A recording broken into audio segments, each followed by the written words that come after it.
What if I told you there was a way of thinking so revolutionary, so threatening to established power, that the most powerful institution in medieval Europe declared it heretical and punishable by death? What if this philosophy didn't worship devils or promote chaos, but instead offered something far more dangerous to authority, the radical idea that you could think for yourself?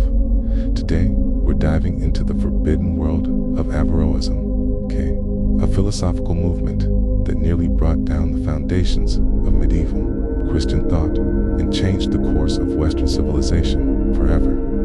Picture this. It's the 12th century, and a brilliant Muslim philosopher in Cordoba, Spain, is about to unleash an intellectual earthquake that will shake Europe to its core.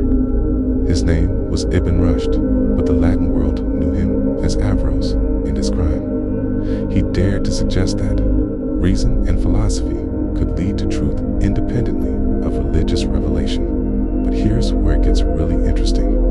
Averroes wasn't trying to destroy religion. He was actually trying to save it by showing that faith and reason could coexist. He believed that the same truth could be reached through both philosophical inquiry and religious faith, just by different paths. Sounds harmless, right? Wrong. The church saw this as the ultimate threat. Why? Because if people could reach truth through reason alone, what did they need the church for? If individuals could use their minds to understand reality without requiring priests, bishops, or papal authority to interpret divine will for them, the entire power structure of medieval society would crumble. Averroes had studied Aristotle intensively and developed what became known as the double truth theory, though he never actually called it that. His interpreters suggested that something could be true in philosophy while false in theology, and vice versa. This created parallel tracks to truth that didn't require religious authority as the final arbiter. But the real bomb Averroes dropped was his view on the soul. He argued that individual human souls weren't immortal in the way the church taught. Instead, he proposed that there was one universal intellect that all humans shared. When you died, your individual consciousness merged back into this cosmic mind. No individual heaven, no individual hell, no personal judgment day. Can you imagine how this sounded to church authorities? No eternal punishment meant no fear-based control. No individual soul meant no need for personal salvation through the church's sacraments. It was a complete dismantling of their entire theological framework. The philosophy spread like wildfire through European universities, particularly in Paris. Students and professors were hungry for these ideas because they offered intellectual freedom that had been suppressed for centuries. Finally, here was a system of thought that said, use your mind, question everything, and trust in the power of human reason. The church's response was swift and brutal.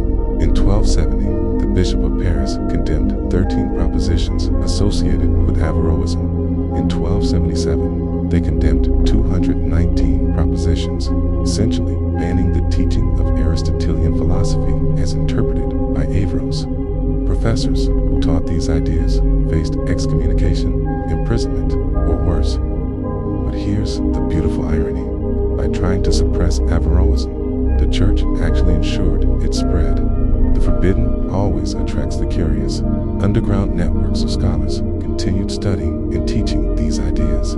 They developed coded language and secret methods of transmission. The University of Padua became a particular stronghold of Averroist thought, producing generations of thinkers who would eventually lay the groundwork for the Renaissance. The influence of this dangerous philosophy extended far beyond medieval universities. It planted seeds that would bloom into the scientific revolution. When Galileo looked through his telescope and saw moons orbiting Jupiter, he was using the Averroist principle that observation and reason could reveal truths about the natural world, even if those truths contradicted religious teaching.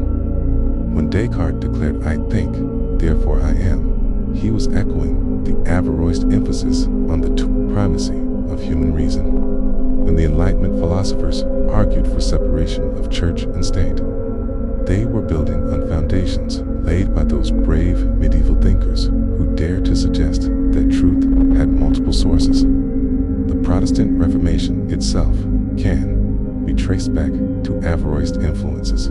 When Martin Luther argued that individuals could interpret scripture for themselves without papal mediation, he was applying the Averroist principle that human reason could access divine truth directly. Even today, every time you question authority, every time you demand evidence before accepting a claim, every time you insist on thinking for yourself rather than accepting what you're told, you're practicing a form of intellectual rebellion that has its roots in this banned medieval philosophy. The church eventually had to adapt. By the Renaissance, they could no longer completely suppress rational inquiry. They developed new theological frameworks that incorporated reason while maintaining religious authority. But the damage was done. The idea that human beings could think independently had been released into the world, and no amount of censorship could put that genie back in the bottle. Today, we take intellectual freedom for granted. We assume we have the right to question, to doubt, to investigate, to reach our own conclusions. But this freedom was won by brave thinkers who risked everything to defend the radical proposition that your mind belongs to you, not to any institution or authority. The story of Averroism teaches us something crucial about the nature of power and knowledge. Ideas become dangerous to authority precisely when they're most liberating to individuals. The church banned Averroism not because it was false, but because it was powerful. It offered people a way to think that didn't require permission from above. So the next time someone tells you to stop asking questions, to accept what you're told without evidence, to surrender your judgment to authority, remember the medieval philosophers who literally risked their lives to defend your right to think. Remember that throughout history, the most dangerous ideas have often been the ones that enhance human freedom and dignity.